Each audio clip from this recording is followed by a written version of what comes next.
Welcome back to the Chatterbox with the one and only King Jacob. Oh, well, so today we're going to be discussing a topic that everybody wonders about. But first of all, I'm going to go ahead and let my guests introduce themselves. We'll go with you first. It's LaNinia. LaNinia. LaNinia. LaNinia. Okay, I want to mess your name up.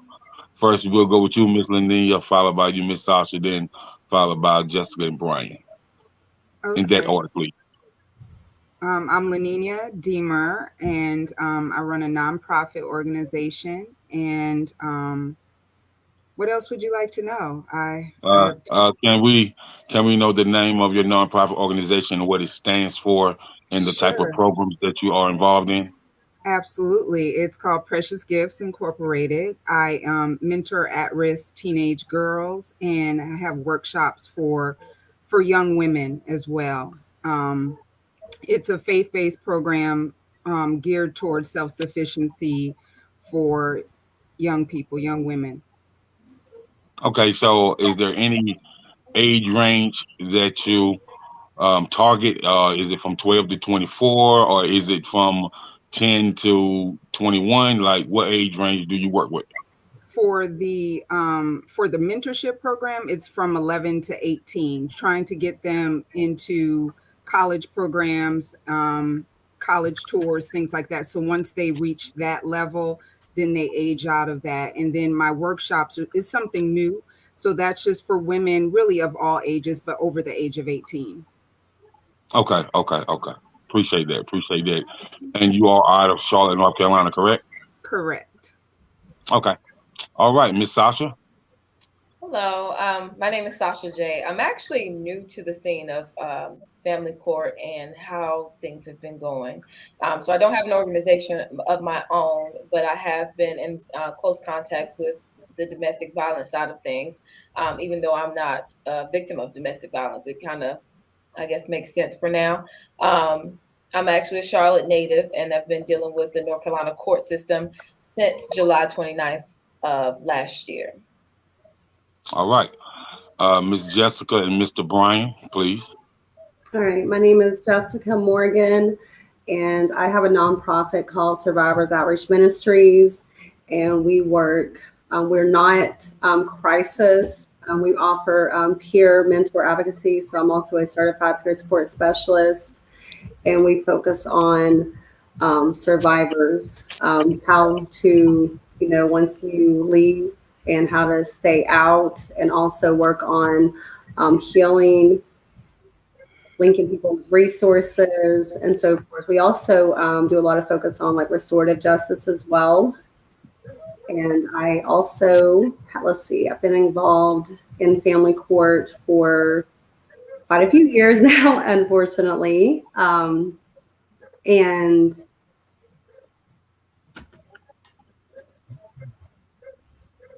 since what, 2000, I think, 15, off and on, dealing with that family court. But I am stationed out of North Carolina as well, Charlotte, North Carolina as well. Okay. Mr. Brian? Brian Johnson, Christopher Johnson. I'm actually a Charlotte native. I'm a rarity here. Yes. I'm a father who have been caught up in this system, this family court system for my children.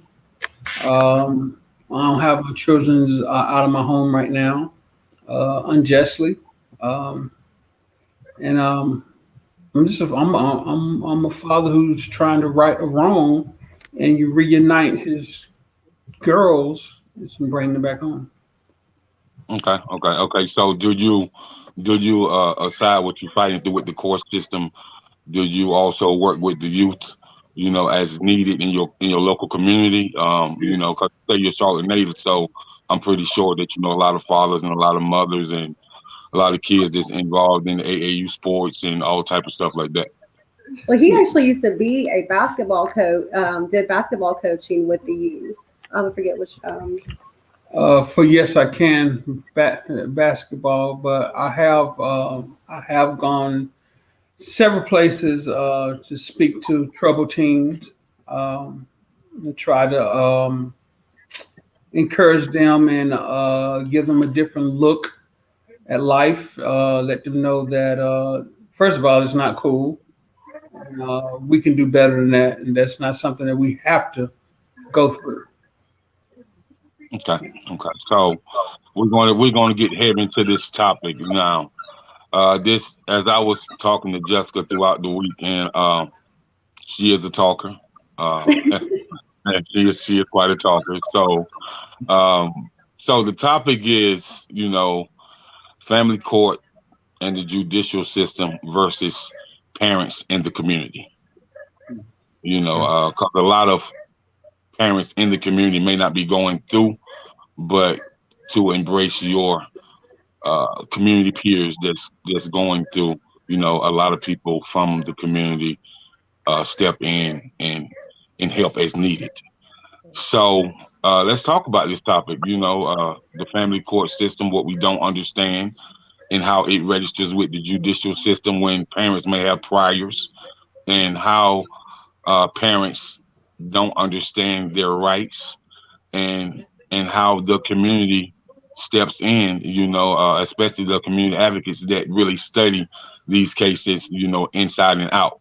So since I registered this conversation with you first, Jessica, I'll go ahead and let you start, and then we'll just go around the panel. So with that So, topic, what do you feel about that topic, and what are some things that you can enlighten us on about this topic? well, it's a very complex topic, and I think that we need to first look at when we talk about family court.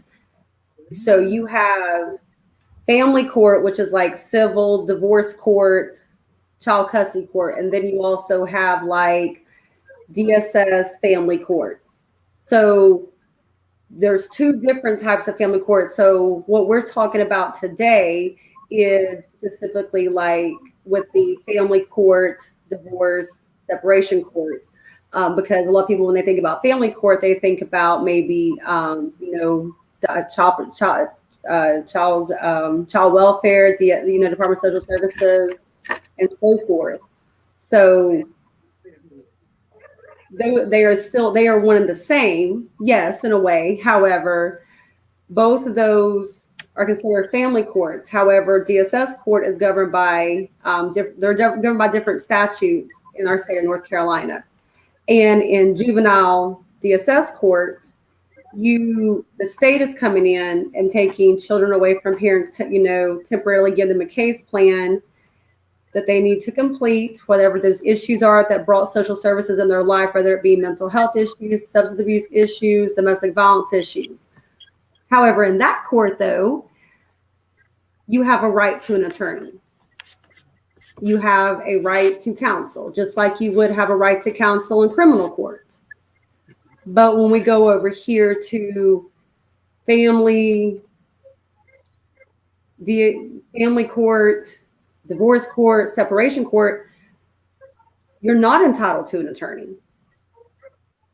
You don't have anybody that explains that to you. And unfortunately, divorces, child custody matters are extremely expensive. I mean, you're looking into, some people are spending the six figures to fight for when they go through a separation, divorce, and child custody.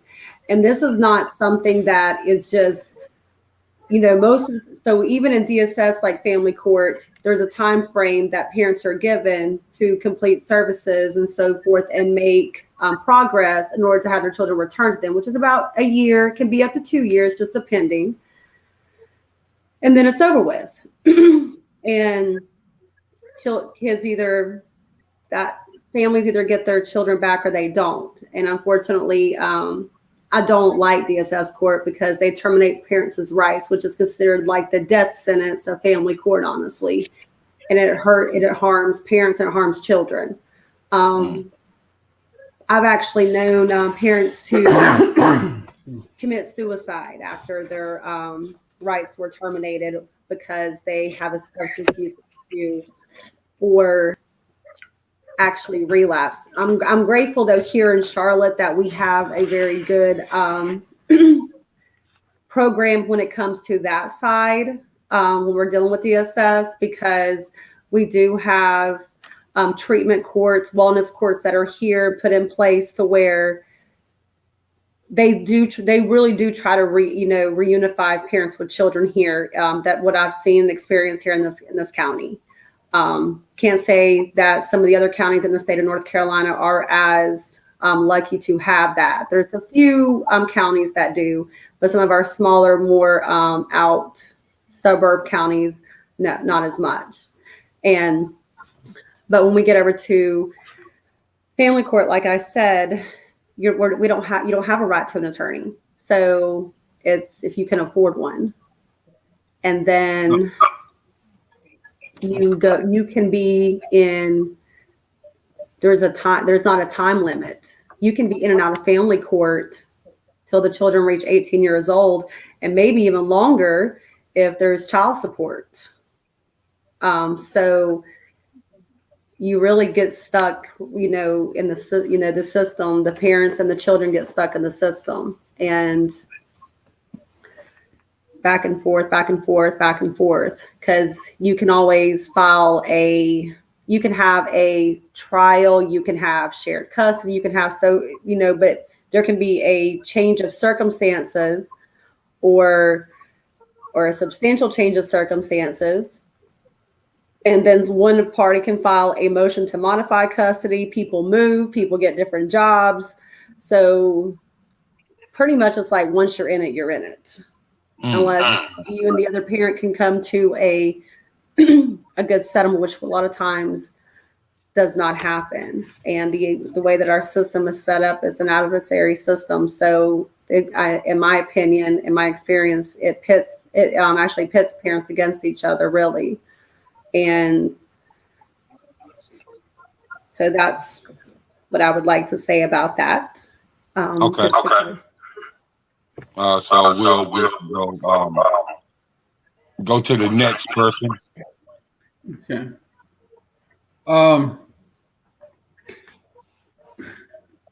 The thing about family court versus youth and family services court, they have a certain burden of proof.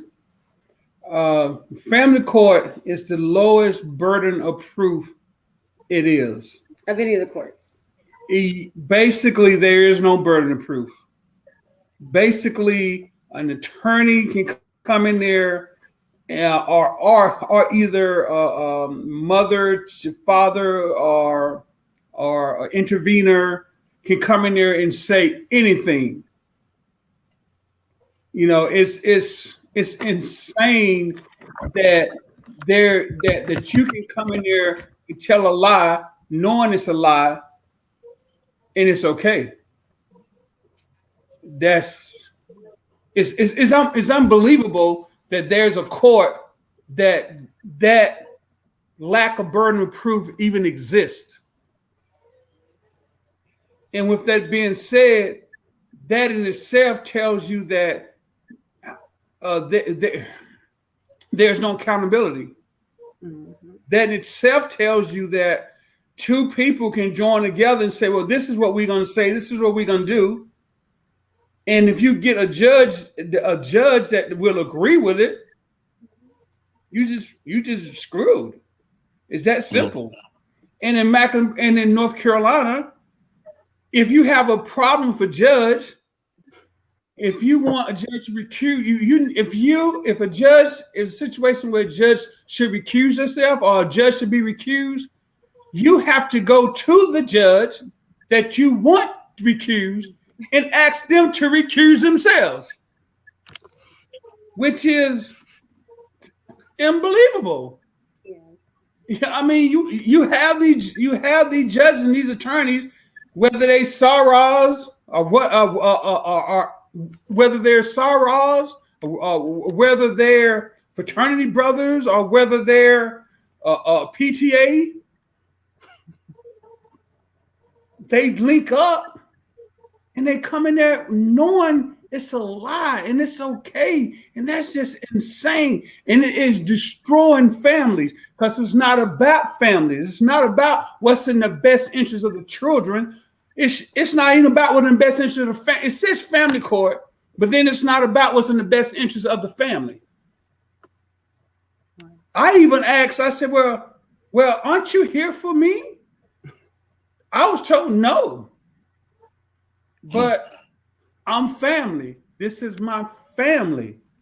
You know, just because I have a background. So individual who has been in other courts and in other courts and seeing how, you know, the law is upheld, the law is respected, that doesn't even exist in family court. Okay. And that's not something I'm telling you that I heard. I mean, that's not something that I'm telling you that oh, I just believe it. It is something that I have experienced and been in there and been like, is this for real? Is this really, really for real? It's a shame when me as a father who's fighting for a kid have more respect for the law than the ones who's there who's supposed to uphold the law. Well, from a viewer point of view, I'm gonna read a couple of comments. And the first comment was Pastor Bunny Miles out of South Carolina, Saluda, South Carolina. She says, wow, this is going to be a very informative show. I'm familiar with the family court, and I'm a retiree of Department of Family and Children Services, aka Department of Social Services. Then Amy Payne says attorneys in families courts profit off the litigation. And she also says in these courts, judges appoint services. Those they appoint also profit from the industry. The more they appoint, the longer they drag it out. That's when more funding comes into play. And the owner of Unique Blessings Nonprofit, Chantel Evans, says, so this sounds like a form of trafficking in my personal opinion. And Amy goes back to says again that these courts utilize the agencies, the fourth branch of government, DHS, CPS, etc., to write memos and guidance and call them laws. Judges then use these best to the interests of the child, standing to violate rights. It's a rack of legal abuses that destroys lives daily. So this is what I'm gonna ask you. I'm gonna ask you as a father. Yeah. I deal with a lot of dads, man, and they tell me a lot of different things that's going on, you know, within the court system, the child support system. But as I have friends who work in social services, what I'm finding out about fathers, you know, fathers of all different nationalities, that most fathers don't even know their rights. They haven't took the time to look up and understand their rights. So with that being said, I just ask fathers to thoroughly understand, you know, their rights and thoroughly understand how they can really, you know, have a voice. So with that being said, we're gonna move on to Miss Deamer. Please pronounce your name again, sweetheart. LaNinia, like Yep. the little girl, Okay. the storm, LaNinia. Okay, I got you. Spanish Look, is yes. LaNinia. Okay, so I'm gonna let you have the floor, followed by you, Miss Sasha, on this topic right here. Well, just to piggyback off of what both Jessica and Brian said, um, pretty much the family court system is ruled by one person, really. Ultimately, that person that's sitting there in that black robe can do, say, treat you however that they want to. And regardless of what you have to present, it basically is up to them what they are going to do with the information in front of them. Now, if they're a good, honest, fair judge, they're going to allow both sides to present what needs to be presented in the right manner, in the right form, and listen to all of the evidence that's presented in front of them, to decide what is the best solution or the best situation for the child, because that's what you're there for, is for the child and to make the best situation for this family as a whole. However, if you, like Brian said, if you get a judge that doesn't like you, doesn't fully know what they're doing, doesn't fully understand family law, and really doesn't have the compassion that they need for this particular type of court, then you are basically screwed. And you have to keep that judge for the duration of your, however long you're in court for. You have to keep that same judge. And which, if you're finding that there is a bias against you from that judge, to have to go and ask this particular one person that has control over everything, to ask that person to get off of your case because they have something against you, it just pisses them off. So basically, they're not going to leave, and then they're more upset because you challenge them to get off of your case because they're not treating you fairly in your case. So it's such a racket. The system is set up for, like, the lawyers and the judges are, in my opinion, this is just my opinion, that they're all in cahoots together. The judges used to be lawyers, so they've had some relationships with several of these attorneys already. So you don't know what the backstories are with how these people lined up before they became a judge. So if you are one of the unfortunate people who gets an attorney, or heaven forbid if you don't have an attorney, but if you're one of the people who has an attorney that's not cool with the judge, and the other litigant is, their attorney is cool with the judge, you're doomed, because they're going to side with, it's like a favoritism thing. It's like high school. It's like who's friends with who, and you're dealing with people's kids, and you're dealing with lives.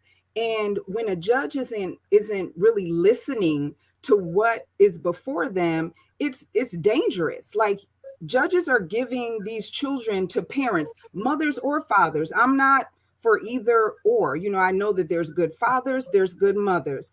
It's a matter of listening to what's presented in front of you and what's best for the child.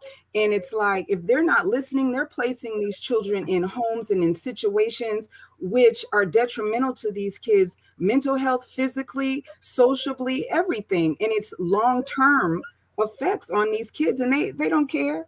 And so it's just very frustrating. It's like, how can you really get justice in a system where there's one total authority and they're not letting you out of this hamster wheel? So you're just continually running, trying to get justice for your child, and nobody's letting you out of this ball, like that, a hamster ball. Nobody's letting you out. And like Jessika said, people commit suicide. People have stress. You have to get therapists for your kids, for yourself. It's just a lot. It's overwhelming, and it's unbelievable. Especially in my situation, just how unbelievable that the rulings can be when there's evidence right in front of a judge's face, and they could care less. So it's something needs to be done with family court. And also what I'd like to add is we put these judges in here in these offices. We need to do our due diligence as members of the community, as voters, to really look up what these people, that are running, what their track record was, where they came from. Judges that come from, well, I'm not saying all judges who come from criminal court are bad or wouldn't be able to, you know, do what they need to do in family court. However, if you have a judge that's now a family court judge who just came over from being a prosecutor for their entire career, they're used to dealing with felons habitually and things like that, then pretty much their mind frame is that everyone is a criminal. And so they start to treat mothers and fathers like they're criminals and sentencing them to ridiculous sentences and bails and things like that. And it just gets so out of proportion of what we're really here for. So it's all about knowing who you're putting into these offices, and when they're put in the offices, to try to get them out when they're not any good. Okay. Thank you for that. Appreciate that. Thank you. Miss Sasha? Sorry, my mic was mute. Yeah, there's a lot to dissect here, but I think since we got a little bit of time, I can kind of, I guess, give some words that I have in my heart. I'm on the younger side of things, so I'm only 29 years old, and like I said, I entered into the family court system just last year, July 29th of 2020, and in doing so, yeah, didn't know what I was getting myself into. I never had any issues in my younger years, nor did I have issues in my adult life, my younger adult life. And then this kind of hit me like a ton of bricks, because when you don't know, you just don't know. And nobody cares that you don't know. They're just going to trample over you, and they're going to do what they want to do to get to where they want to be. And so I started off in my case not having an attorney, so not having representation, which kind of put me in a very bad place. Not kind of, it did.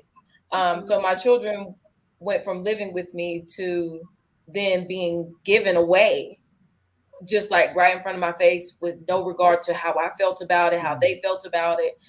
It was just what was going to happen, Miss Jenkins. Either that or you can go to jail. It's either give me your kids or you can go to jail. And if you don't open this door, we're going to knock the door down, and then we're going to take your kids, and then you can go to jail. Like it's no in between. And it came to me as a surprise. And I think this year I kind of buckled down a little and wanted to know more, like how could this be?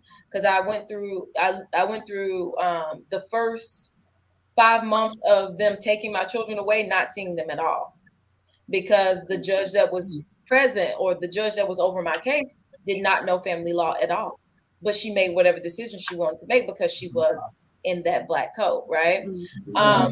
She sent us to this safe exchange, which is for domestic violence and abuse people, like, people going through those type of issues. And I had nothing of the sort. So those people told me, ma'am, not only is it COVID, but we don't see people like you. I'm sorry. I don't even know who told you that you need to come to us, but you can't come here. And I was like, but I need to see my kids. And they did not care. That is not what we do. That's not what we facilitate. And I'm like, okay. And, that kind of left me in this limbo place where, okay, well, I have to find an attorney for real, because she sent me somewhere that I can't even go.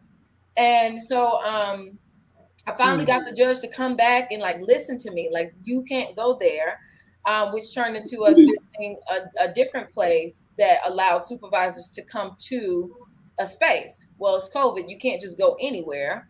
So they end up allowing my children to come to my home to visit, but every other week for 4 hours. And I had to pay for it. And so you went from telling me that you believe that I was dangerous and unfit, to saying, no, they can come to your house. Like, just, 4 hours every other week. There's no problem. They can go to your house. That makes sense.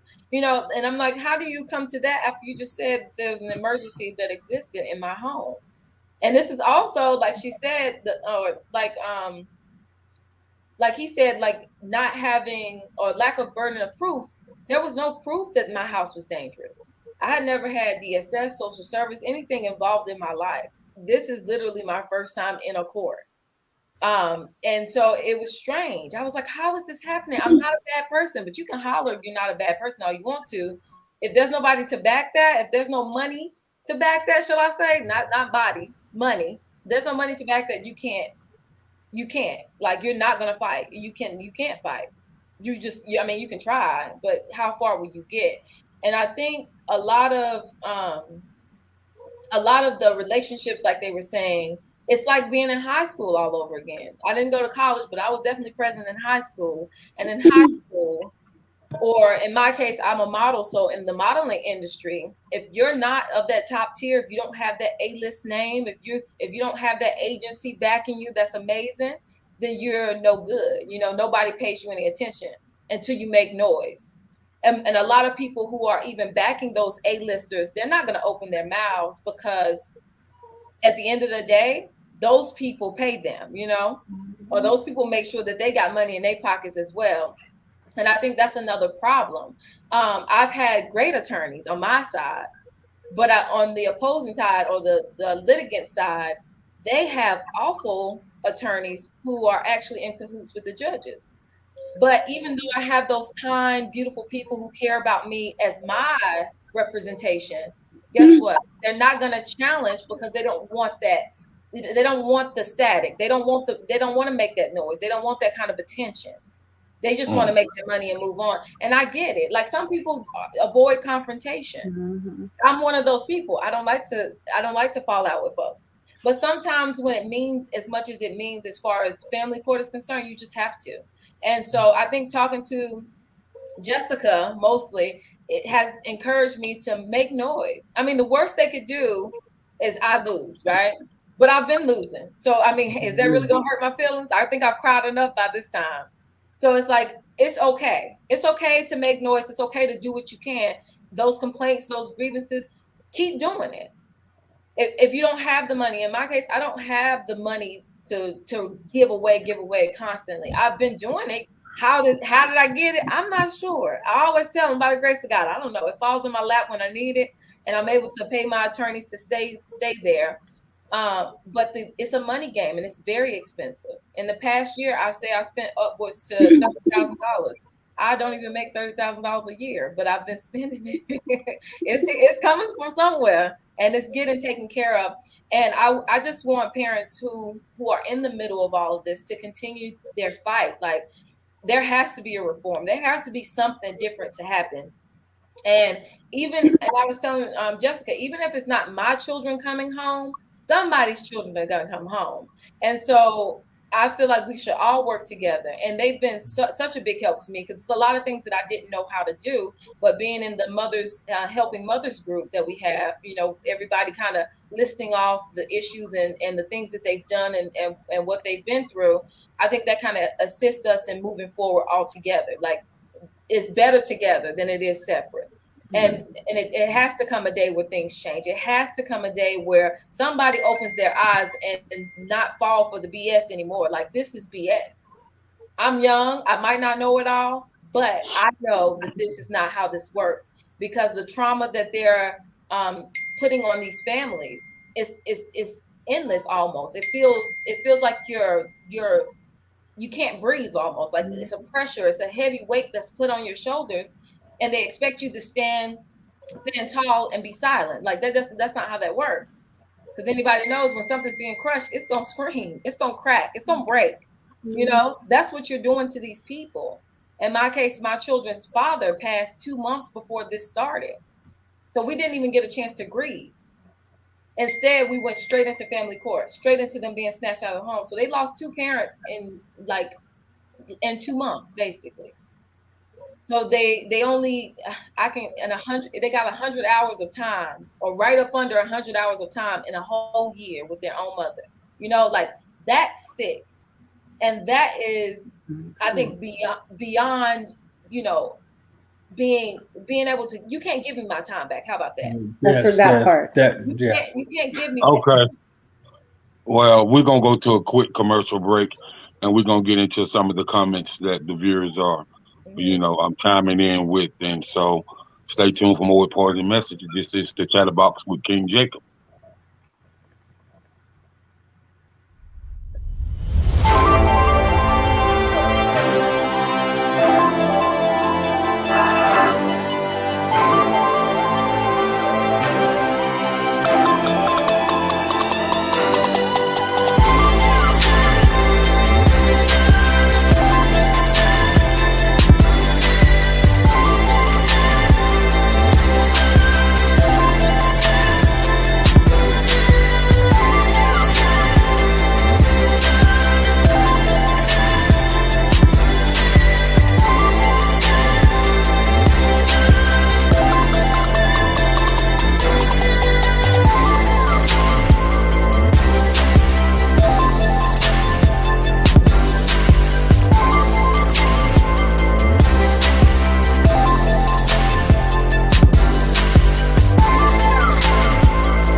All right, we back at you once again.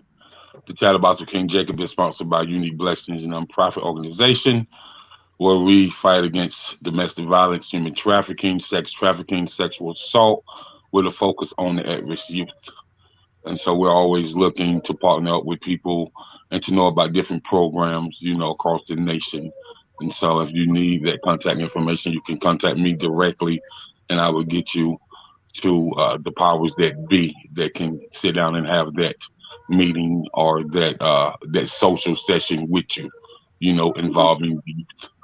So we do have some comments, and proud to say people have chimed in, but after the comments, I'll go into a detailed question that I want to know the answer to, and maybe you guys can enlighten me. So, Pastor Bernie Miles says one family law, right, that must parents don't know whether they're through DFAC or DSS or family court, and you can present a family member for your child to be placed with. Background checks on everyone in the household where you are recommending your child to be placed must take place. And so he's saying that, if you're going through a situation and you do have a family member that you trust with your child or your children, you can recommend that. And a lot of times that can happen, but they must have a vital background check for those children be placed with that particular family member. And Chantel Evans says, so everyone gets paid off of the children's trauma and the separation of families. What resources do the children get while families are in court? No. That's an interesting question. That's a Well, very interesting question. so okay. So once again, as I said before, when we started, is that when we're talking about family court, there is a separate court that DSS is not involved. Department of Social Services is not involved. This is just like this. So, for example, in our county, in Mecklenburg County, you have the 8th floor, and you have, they call it DSS court, family court, because it's still family court up there. DSS court. Truthfully, in there, they do focus more on the family up there. They addressing the needs of both parents, of what brought them into DSS, the kid, them there, as well as the children. The children have mental health needs, trauma needs. But when you have family civil, that's not the same. So it's like so you're either in there with two parents going through separation, divorce, custody, or in, like, I know that Sasha was saying, or like in our case, we've had that someone in the family, if there is an ongoing custody case between two parents, then someone can intervene as a third party. to the case, or anybody can file like an emergency custody thing and say whatever. In family court, they can recommend the children, because a lot of times what happens, a lot of children end up with, I know that my daughters, they ended up with something called adjustment disorder. And we did get them into therapy where they would go see a therapist, a counselor to help, not just with the separation, the parents and going back and forth, but also just the other dynamics of, maybe like the school changes and so forth. But they did experience, an adjustment disorder. And when they would go to one parent, they would act a certain way when they came back. And so they had a transition. It was a transition for the children. And then if you have ongoing things, when it's like, if they've seen domestic violence or if they've seen things like that, so they're already got trauma. So it's very difficult to say if they really address the trauma, because there was some trauma there before. Then we come into the court, and I believe the entire court process causes trauma. It's court-induced trauma. And so it's like a compounding. So now you have like complex trauma. And it just, then the decisions that some of these judges make are really not in the best interest of the children. So we're gonna say from a standpoint of view of I'm gonna ask a series of questions. So I want y'all to listen to them very carefully. Okay. So how does a family get themselves into the court system? Because there's a lot of families who never will face the type of problems that families that go in the court system face. So how do families get themselves into the court system? Is it a ongoing tug of war between mother and father, or is have the neighbor or a family member witness substance abuse from both parents and they think it's not safe for the child? So how exactly do people get themselves involved with the family court system? I can speak to that real quick. My situation isn't this, quite the same as Jessica's or Sasha's or Brian's, but I know for me, I just went to child support enforcement for a child support order. That's all I went to do to get established. The father of my child got upset that I did that. So therefore went to a lawyer and tried to take my child from me. So that's how we got into family court, because once that motion gets, once it gets put into motion that you bring up a petition, I guess, to get custody or to do something, that's when you're entered into family court. But I never wanted to be here.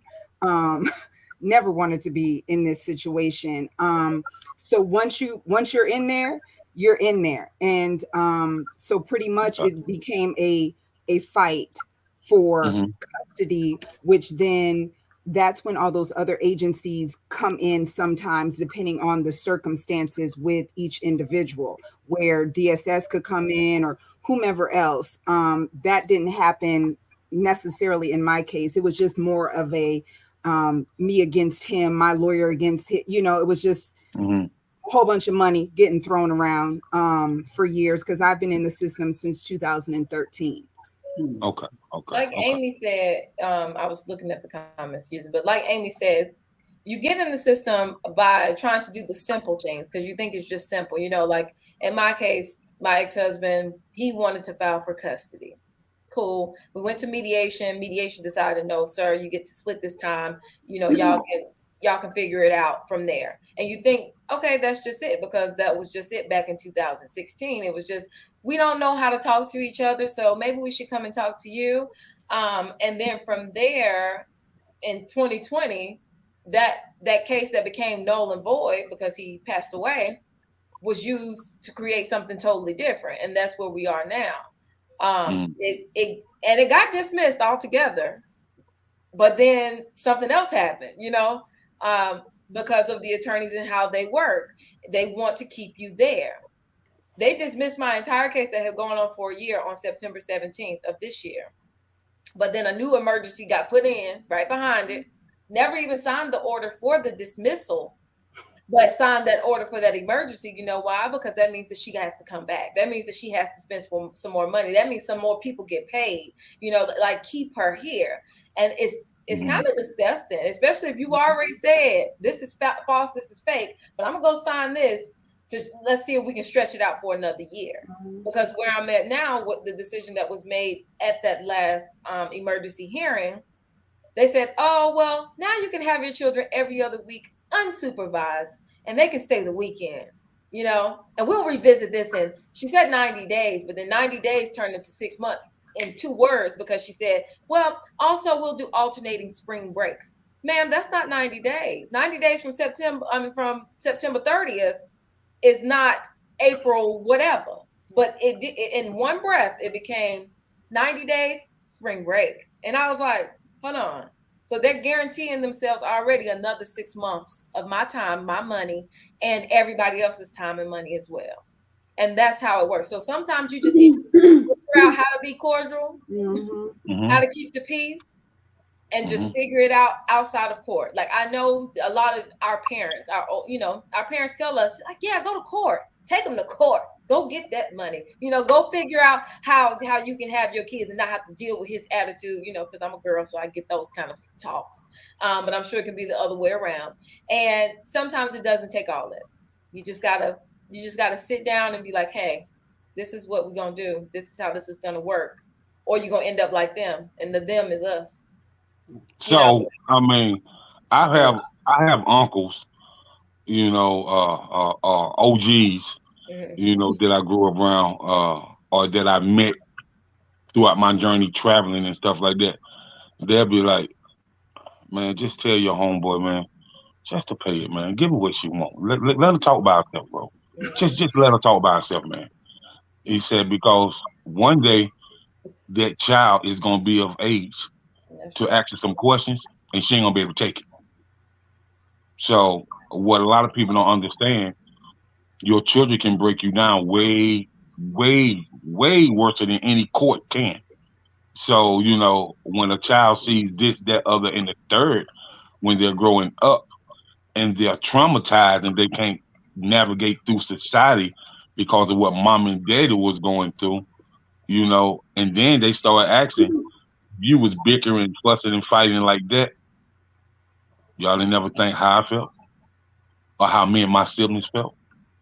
Do you think I can be able? Do you think I can be able to trust a man, or do you think I can be able to trust a woman? Just because of how my parents acted. So kids ask stuff like that. You know what I mean? Because I've heard them, ask homeboys stuff like that, or even ask me, man, Mr. Jacob, what's wrong with my parents, man? They can't even act civilized, but they holding it down in church.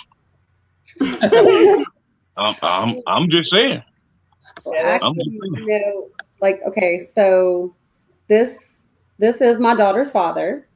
So we are, we have this, and I'm the baby daddy, baby mama thing. So, one thing about us too is that we are two people, and we are both in recovery, and we have recovering. We had a lot of the reason why we were in court was because of bad choices and bad decisions that we made in our past, as it pertained to each other. There was some substance use, and during that time, there was some DV, and it was both. It was some on both of our ends. Not all him, not all me. It was both of us, and there was a lot of hurt, a lot of resentment, and we caused a lot of hurt and damage to each other during that relationship, especially when there was substances. And I'm not, and I'm going to go ahead and put this in a disclaimer because this doesn't always happen in every situation to where there has been domestic violence, or nor is it safe in any, in every situation to, for women, for DV victims. But we both went through counseling, healing, substance abuse treatment, mental health treatment. And for me personally, I grew up, and both my parents, they were divorced. To this day, I'm 34 years old. To this day, they can't talk on the phone. My mama called me a few weeks ago saying that my dad still owed $1,500 in child support and wanted to know what his number was. And so I called my dad, and What? my dad's like, because I'm 34. You would think he'd be done by now, and they done took his license, locked him up, and all that stuff. So I'm like, just I'm an adult. Yeah. So I say this to say, like, no matter how anything always ever was with us, because we gave each other hell, literally. There's these two beautiful little girls, and our oldest one look at us and say, "When are y'all gonna stop fighting? Mommy, Daddy done fighting?" And there was one day where she's like, "You, Mommy, Daddy done fighting?" And we're like, both of them, we're like, "Yeah, baby."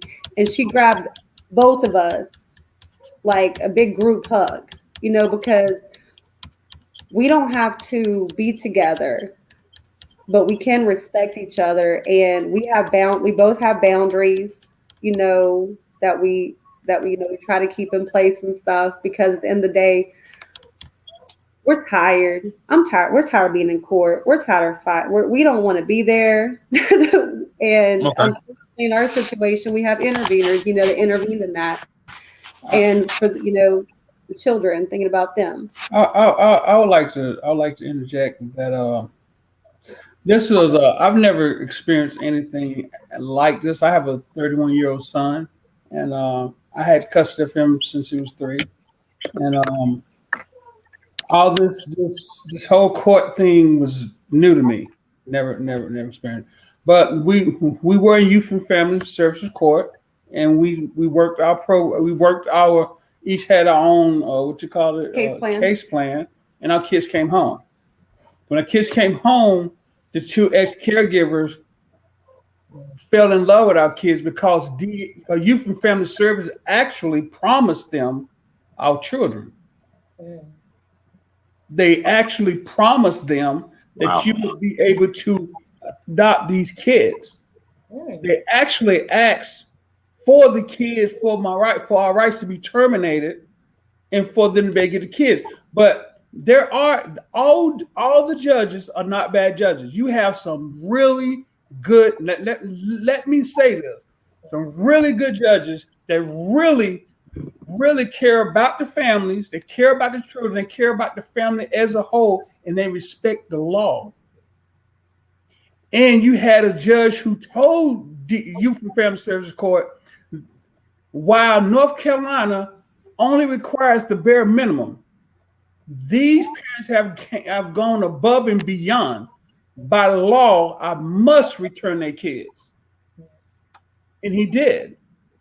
Now, when the kids return, the two ex-caregivers, because our kids in 2 separate places, started fighting us for our kids. In family court. We in family court started fighting, and they became what they call interveners, which, if you look up interveners, they supposed to act what's in the best interest, not destroy. They supposed to assist the families. Assist the families was in the best interest of the families. I want to ask a question right quick. Like, how did they even know y'all's business? So somebody had to be sharing your personal lives in order for them to have enough to bring you into court, right? I see. Let me speak this. Okay. I won't listen. Let me say this again. Mm-hmm. When the kids came home, they started to fight us in family court. There was nothing going on. No, Now, but what she says, what she's saying, Brian, is she's saying for them to try to do that, and they were supposed to assist in the interest of the family and the children. yeah. What was the outside resource to tell them y'all business? So was there somebody in the family court system that told them a lot of y'all business on what had been going on? Can I please? There was a subpoena that was filed for the records for social services. All of that at the beginning actually was denied because we actually had a previous judge when our case was transferred back to family court, and she dismissed all that stuff, wasn't having it. It wasn't until we got the current judge that we have now, who completely, absolutely just dismissed everything that two other judges had already ruled on, a judge decreed, ordered, and heard. So what they did is that everything that was heard in DSS court years ago, they took it, brought it into the family court, even though it had already been heard, a judge decreed. That's like double jeopardy. And it is. And actually, so in civil court, so like in criminal court, you have double jeopardy. So in civil court, you have something called res judica, which is the equivalent of double jeopardy, but in the civil sense, right? And so they brought that back in there to family court, filed emergency motions, trying to make the same claims, allegations that had already been heard. That was denied by one judge, denied by another judge. Then we get this judge. Let me finish what I'm saying. Okay. Mm-hmm. When kids came home, somehow they was they got awarded what's called interveners. Mm-hmm. I didn't agree to it. I don't need them. Never needed them. I had great support. Never need them. I appreciate the time to go. Because you wasn't there trying to assist, you're trying to destroy. Mm-hmm. Yeah, I said from the beginning, I would never keep nothing that's positive for my children from them. But when you come into court and you call me bio parent,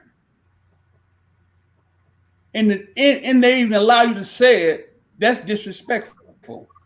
And when you come in court and my kid's supposed to go to your house and I'm not allowed to know where you live, are you insane? Not from my house. I'm not going to allow my child to go nowhere, but I don't know where my kid's going to be. But this is what I had to deal with, because as much as I respected the judge that sent the kids home, he tried to force the ex-caregivers to stay in our children's life. When the ex-caregivers could not respect me as a parent, which for the life of me, I could never understand that. Why would you expect to be in somebody in the kid's life if you can't respect the parent? Moving forward. So let me cut you off for a minute, Brian. Yeah. So moving forward, I know you about to explain something to it, but was there any motion that was filed against you guys stating that through past things, like maybe the police being called a number of times and stuff, was there any motion filed from the judge or from the court system that they felt like you guys was unfit to have your children back in custody? Yeah. Oh, please. You got. Thank you very much. There was, my kids was well taken care of. My kids, there was no complaint. First, we got to understand that your first line of defense is your schools, your daycare, and your doctors. Mm-hmm. First line defense. School has no problem. Daycare has Okay. no problem. Doctors never miss doctor's appointment. Okay. Okay. It's just two people that could not accept the fact that the kids was not theirs and they was gone and they was well taken care of. Okay. Gotcha. I went to court 19 times in 2019. Let me say it again. 19 times. Where they So said you telling me you went to court 19 times. So were you going to court for different things? Were there different motions filed? You know, like what was the cause of you going to court 19 different times when you probably heard the same thing 19 different times? So was there any type of motion file that had you in court that many times? Okay. I'm just gonna throw one out there. I went to court one time. They filed said I was not getting the kids therapy. When I sent them an email from the therapist requesting that all parties come because this is unhealthy for the children. But they filed after they got the email, after their lawyer been informed, they filed that I was not getting the kids therapy. How about this? I have to pay the therapist $2,000 to come to court to say that the father's getting the kids therapy. Now it went from, he's not getting it. He's getting them therapy. He's not getting them enough therapy. But you went in court saying you filed a motion saying that I was not getting the kids therapy. And when you filed it, you knew it was a lie. This is what I've went through this is what I went through 2019 before I finally got locked up for contempt of court. When I asked the judge, could I move because I got a job offer in Columbia, South Carolina, that was a good career move. In court, I asked, she said, yes, you can move. Give him the change the address form. Get the change the address form from the clerk, fill it out, come back and charge me with contempt. And I get charged with contempt for making a positive financial move for myself and my family. When she said I could do it. So okay. Sounds crazy. Okay, bro. Okay, bro. Listen. Listen, bro. All I'm gonna say right now is fix it, Jesus. Yeah. But listen, man. So you're telling me that this previous judge that you have, she throw everything up under the sun to try to, first of all, keep you away from your kids, to keep you broken down, and really to destroy your family. So Pastor Money Miles says, sorry to say this happens all the time when it comes to things like this. So another thing I want to ask you, man, is now this therapy that you was getting your children. Yeah. What type of, was this mental therapy, emotional therapy? Like what type of therapy was it? And you know, what was the guidelines of the therapy? And could you guys be in the therapy session with your children? Okay. I'm a hands-on father, right? But okay. I don't dictate. They recommended therapy. If therapy was recommended, I set up the appointment with the therapist. I go meet with the therapist first. She meet with the kids. I don't interfere. It's therapy for the kids. Okay. Okay. But some parents would feel they want to be in a therapy session with their children, so their children won't feel alone, won't feel bombarded, and a lot of kids don't want to open up their feelings to a total stranger. I'm not saying that there's nothing wrong with therapy, you know, because I think therapy is good. But at the same time, you know, children have been known to really hide emotions, man, and it caused them to have mental breakdowns. So the reason I ask you that, because it's important for a child to really have the parent to understand them. I'm not saying you have to be in all therapy sessions, but you know, some parents would like to sit through at least 2 of them just to see how the session goes and to see if it's comfortable for the child. Well, let me share this. I was fortunate to have great therapists that my children was that how you say well adjusted, and they enjoyed their therapy. Okay. I was fortunate. It was so important for me, and I respected the fact that we found great therapists, to the point that when I moved to South Carolina, I kept their therapy going, and I paid for it out of pocket because I know how important it is. If you get your good therapist, adult, child, whoever, you get a good therapist, you bless. Right, and I paid for out of pocket for my children to continue therapy, and drove every other weekend. My wife or myself drove every other weekend from Columbia to Charlotte for them to continue therapy. Yeah. Okay. And still filed to say that I wasn't doing it. And that goes back to the lowest burden of proof. It does not matter with this in North Carolina, does not matter. But you do have judges that uphold the law, respect the law, that won't allow this. Because the previous judge we had before, somehow we got changed, because it's supposed to be one family, one judge. It's supposed to be one family, one judge, but somehow ours got changed from the judge who her finding the fact was, this is what she said, the father, he's doing a good job. He's overcome some obstacles. He has great support. No, Mr. Johnson don't like nobody telling him what to do with his kids. But he's doing a good job. Keep doing what you're doing. And she threw it all out.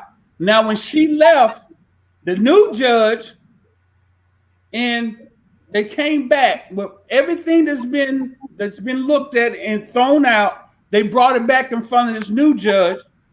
And this is when I got locked up for contempt of court, one for moving, the second one for not having hair to take a hair follicle test, but I hadn't had hair in 6 years.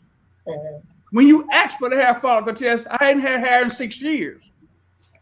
Yeah, to piggyback off what Brian was saying, in reference to therapy for the children, like so Chantel asked me, was there a CPS case against me? No, there wasn't. And then she asked me, why did they remove the children? If she doesn't mind me asking, I don't mind, of course, because that's why I'm on the podcast. So yeah. They removed my children based off an emergency ex parte that was falsely filed, of course, against me from my son's paternal grandmother. So that's who my case is with, a non-parent and the paternal grandmother, not my mom, of course, my ex-husband's mom. And unbeknownst to me, recently, like I just found out in the midst of a hearing that they were going to therapy. Now, I introduced them to therapy myself, and I want to say right after their dad passed, like literally, he passed May 23rd. By June 8th, they were into therapy or grief counseling, at least. And then from there, when I met this newest therapist, because they've been gone for a year, she says that she's been meeting with my children, didn't even know who she was, didn't know her name, her practice, didn't know anything about it. But she said she had evaluated my children. And from her evaluations, they are 9 years old. So from her evaluations, she came to the conclusion that one of my sons was dealing with his grief as he should, and the other was not. And with that being said, she tried to like categorize my other son when she doesn't know him, obviously. And I do, because I'm his mom, right? So when she announced that he was not dealing with the grief as she thought he should, in my head, as the mom, I said, no, that's just my son. He doesn't like strangers. And he knows that he shouldn't be in this space. Like, he's very, my son is far from being, what do you want to call it? Dumb, for lack of a better word. He understands everything very well. He also understands who he will talk to and who he will not talk to. He caught the vibe, you know. And I knew that the counseling that they were receiving or the therapy that they were receiving was not of a good nature when she announced to the courts that my children told her that they didn't want to return home. Excuse me, ma'am. What? And you got some paperwork that said, you know, like when did you get this answer that my children didn't want to come home? She said she found this out in just 3 sessions of talking to my children, one of which who would not communicate with her at all. But she knew that they didn't want to come home. Then we turned around today and I picked them up from school and it was the best day of their lives. Like jumped in the car, mommy, I missed you. I literally had to dust them off of me just to put them to bed so I could come and do this. Like, and the fact that she was able to say out loud in that courtroom or through that WebEx that my children didn't want to come home really kind of took me back. You know, I was like, hold up, you're a doctor. You say that you're knowledgeable and well educated, but yet you jump on here without ever taking the initiative to actually contact the mother of those children. I don't care what court case, I don't care what litigation. If you're a true doctor and you're someone who plays by the rules, why wouldn't you ask that person who's attempting to take custody of somebody else's children, hey, can I have that other person's contact? Let me talk to her. Let me meet her. But no, you've never met me. You don't know anything about me, but you jump on here to tell me about my kids and whether or not they want to come home. That sounds a little fishy to me. Yeah, it's very fishy. It's very fishy. So, with that being said, this is going to go to Miss LaNinia. Yep. Okay. Very good. So, I had the pleasure of having Pastor Bunny Miles on a podcast a while back, and we talked about the child support system, men versus women. How many know that there are levels to the child support system? And so, since you said that you went for a child support matter, and you know, and your ex got a attorney involved and tried to take your kids away from you. So, what in that matter didn't you know about the child support system that you know now from that experience? Well, basically with child support, that's fine. That's still how it is because I went to child support enforcement. I didn't go to family court for child support, which you have the option to do. You can file your child support order or request child support through a judge, but I didn't do it that way. I just went right on down to the child support enforcement office, just to file for child support, whatever was fair, as far as however their calculator works out or whatever. That's all I wanted to do. But what I found out from that was that basically, even though that's all that I wanted to do, the other party can come in and flip this whole thing around and accuse you of all kinds of things, take you to family court, and that child support piece is over here now. Like, we don't even talk about that when we go to court. That's not a part of my family court case. My family court case is solely on custody. And the interesting thing about my case is that, like I said, it started in 2013. And, we went through trial, all of this. And my child's father, after, he got visitation and everything, he left. He disappeared for 5 years. 5 years, no contact, no nothing. He had been awarded visitation. I wasn't keeping the child from him. He just stopped picking him up. And when he all of a sudden said he had a New Year's resolution this year and decided that, oh, I forgot I was a father to somebody, so let me go and try to harass me and come back. And now my child doesn't even know him. My child is 7 now. He left when he was 2. So he doesn't even know this person. We have a total new judge, which is the same judge I believe we're all talking about. So we have this new judge, and she knows nothing about what happened in 2013, 14. She doesn't know how this person was back then.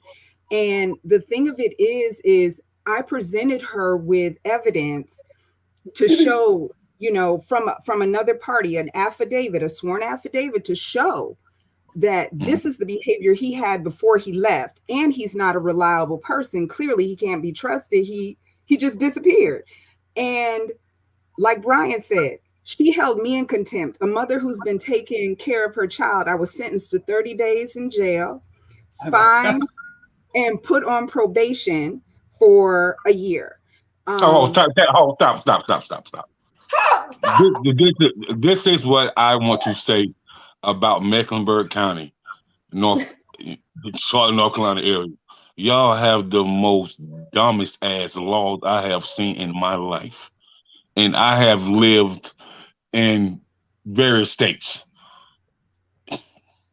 But that's not even a law. That's just what she wanted to do. It was just basically. I got 30 days, straight 30 days in jail when my job begged them to please allow him to do weekends.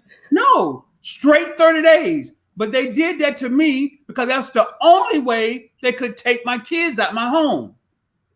Then they went and filed for emergency custody under the disguise that the custodial parent was not there. Right. So this is what a viewer says. To you, Ms. Deamer, she says. So after 5 years of no contact, he can come back and you go to jail. And she says in capital letters, abbreviation, what the hell? Right. So I should not have had any of that go on, but that particular hearing, I didn't have an attorney at that hearing because I thought it was an open and shut case. Basically, this man's been gone 5 years.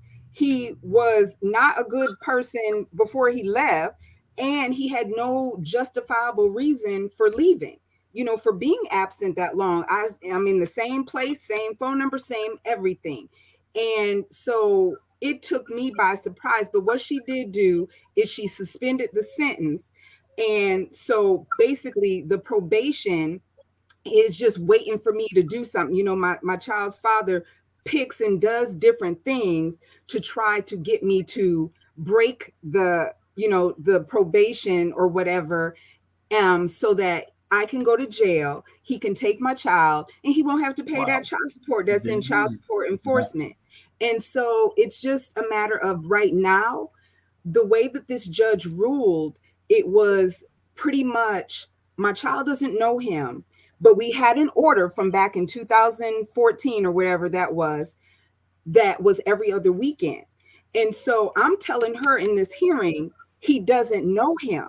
So you're going to have him go to this stranger from Friday to Monday. He doesn't know. And she said, yeah, he'll be all right. He's a child. He'll adjust. So at this point, my child is having problems in school. I got him a therapist as soon as this started. He's having, issues with, he's wetting the bed again. He's like acting out. He's having anger issues. It's just so much going on. Different things going on over at that house. And it's just not a good situation. And only if we had a judge that listened to what I was saying, that took the reasonable logic into the situation, this wouldn't be happening. A situation like this with a reasonable judge would have said, let's gradually introduce this child back to this person. Let's try like a few hours here, a few hours there, and get him gradually introduced. No, she was just like, next week, you better tell him he got a father so that he can go to him. Wow. Yo, you know what, man? And then first and foremost, if we had a judge that had a respect for the law, first and foremost, if we had a judge that had a respect for her oath, first and foremost, we wouldn't even be going through this. Right. I mean, it's bottom line playground. Me and you cool. So this is what we're gonna do. Ha ha ha to them over here. Yeah. That's Yep. it. So It's the most, it's the most this- childish. It's the most disrespectful. It's the most. It's Wow. the most illogical. You would think we lying. Right. No, I don't think. I mean, Everyone thinks Everybody. we're Everybody everyone think I'm thinks- stretching the truth. Yes, everyone thinks like you have got to be kidding me. Like, especially people who have been here like 5 years, this person hasn't been around, and you get sentenced to jail and probation and a fine. What is going on? What is going on?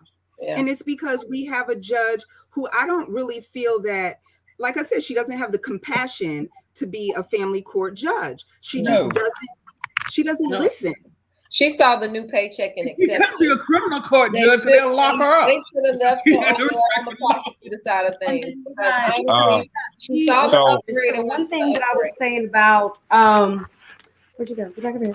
So one thing that I was saying too about you asked us how we actually got into the courts and like what kept on being filed is that there was this opposing counsel who kept on filing an emergency custody order, another emergency custody order, another emergency custody order, then file just all these different, just kept on filing all these like motions, make it like something.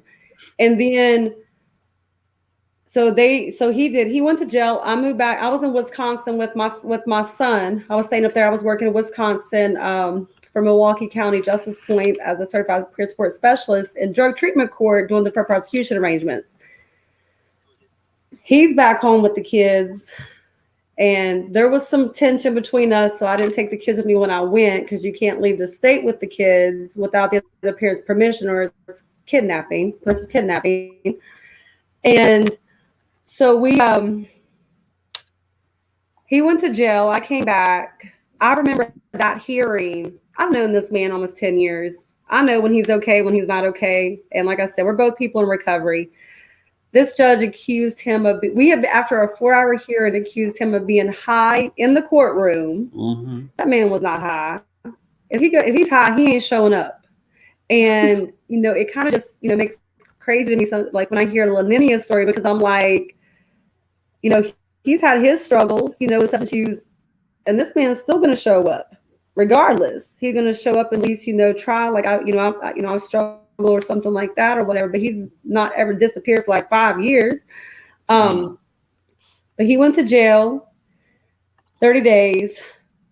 The interveners, I tried to go get my kids, couldn't get them from South Carolina. The interveners filed 2 emergency motions. This judge granted it. We went to court February 14th, right before the pandemic. Everything was fine. I moved back from Wisconsin, got a place here. The judge said we're going to have a trial May. Kids are going to be returned to their parents. Pandemic happened. I have another child that has mental health issues, behavioral health issues. He has autism spectrum disorder and ADHD, and I think possibly ODD. But and him and some kids during the pandemic got in trouble. They were like playing with fireworks, lighting, like doing that stuff. They actually set a shed on fire. And when the cops came, the kids got mouthy and stuff with the police. And so they sent them to behavioral health. This attorney filed I'm going to say it's a fraudulent motion. She filed this motion saying that my 13-year-old son had been placed in a facility for sexually inappropriate behavior, which was not true. And this judge granted it based on that motion, because you can only get an emergency custody order if there's going to be sexual abuse, physical abuse, or flee the jurisdiction to evade the courts. That never happened at all. Yes, he was in a facility, but nothing like that. There was no DSS investigation for any type of inappropriate sexual behavior, this state or any other of the 49 states that we got. And at that hearing, that judge said that, in my opinion, that she covered for this attorney and said that I testified to it. I never testified to it.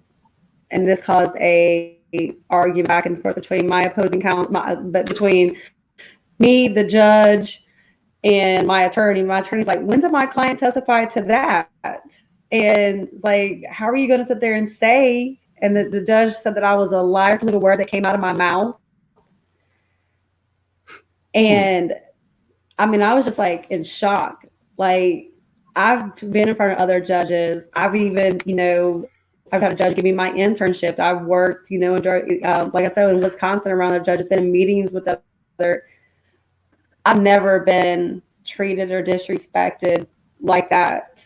And then for someone to make that comment about my child.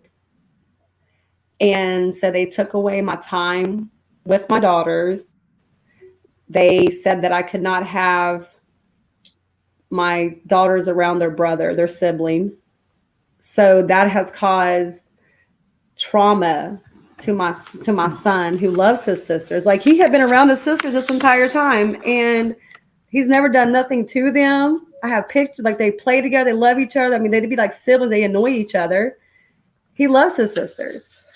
And they said that I could see my daughters 4 hours every other weekend, and that my son that Caleb could be nowhere present. That's my son. He has been traumatized by that. He goes into his sister's room and cries, and they ask about them. In my process of trying to, bring out the truth and expose what had happened, because I was hurt. I was hurt. I was mad. And one thing I know is that, our voice has power, and we speak truth to power. And when I just couldn't believe that I was the only person that this was happening to. And I know that when you speak up about an injustice, you give people and others the courage to speak up too, as well, and to bring light to a situation. And that's what I did. I own an organization. I do peer support. I'm an advocate. So if I'm out here advocating for my community, my peers, I mean, what do you think that I'm going to do for my own family, my own children? That's right. And defend my son. So I did. I started a petition. I posted the video. I filed complaints. And then other people start reaching out to me that's going through the same thing. Yes, all of us. And then other parents across this state, other states. We have a parent support group on Facebook, and there's quite a few of us in there. And, we bounce things back off of each other. We're learning, like what the files. There's some things that we even go tell our attorneys that they don't. They're like, what's that? We filed motions to recuse the judge. I'm in contempt twice. I was held in contempt twice.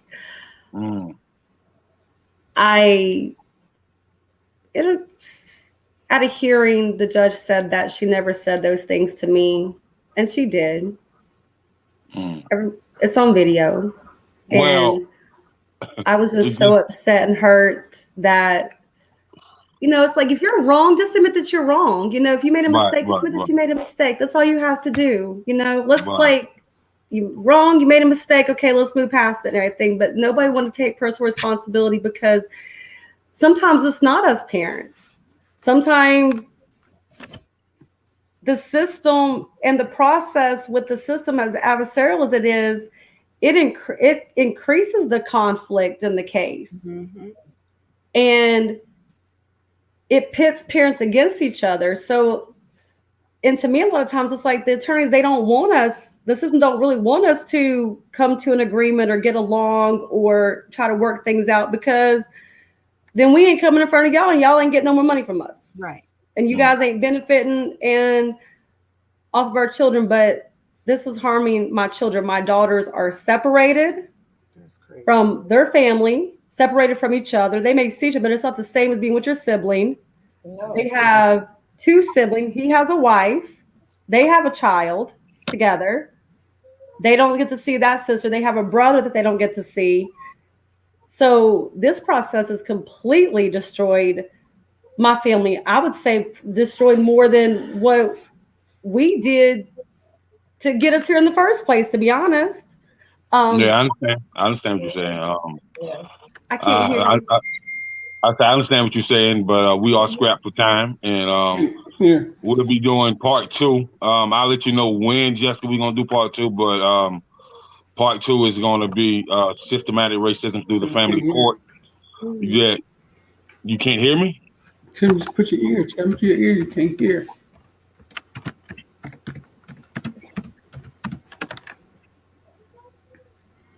Can you guys hear me or no? I can hear you. I can hear you. I can hear Okay. them too. Uh-huh. I can I hear don't you. know, man. Maybe Jessica need miracle ear because everybody else can hear me. Why can I not hear? Probably mute yourself. We can hear you. I don't We think can hear you. We hear you. we hear you. Right. Can you hear Yeah. me? Yes. We can So hear you. Yeah. I can't hear y'all. We can hear It'll be you. all right. So Right. we press for time, so Okay. we'll be having part two, and I'll let you guys know when Mike.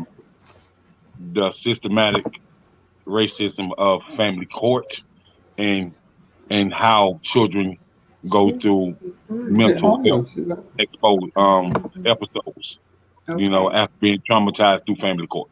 Yeah. And so we'll be having that episode, and I'll definitely let you guys know when. So it's been wonderful having you guys on here, Thank and you I for do Thank having think you. Thank you for I having thank you us. for coming on. And so you guys all have my Facebook. If you need to hit me up, if you have something else you would like to discuss off the air and whatnot, and or if you want your own separate interview, to talk about some other things that you didn't discuss on here, just please hit me up. So it's not a problem. Okay. But Thank until you. then, you guys have a blessed night and you too. You have a too. blessed weekend, and be safe and keep your mentals up. Keep that positive We're energy up, trying. man. Trying. Keep your mentals up. You know what I mean? Trying. Meditate, pray. You know what I mean? I cannot hear you You guys.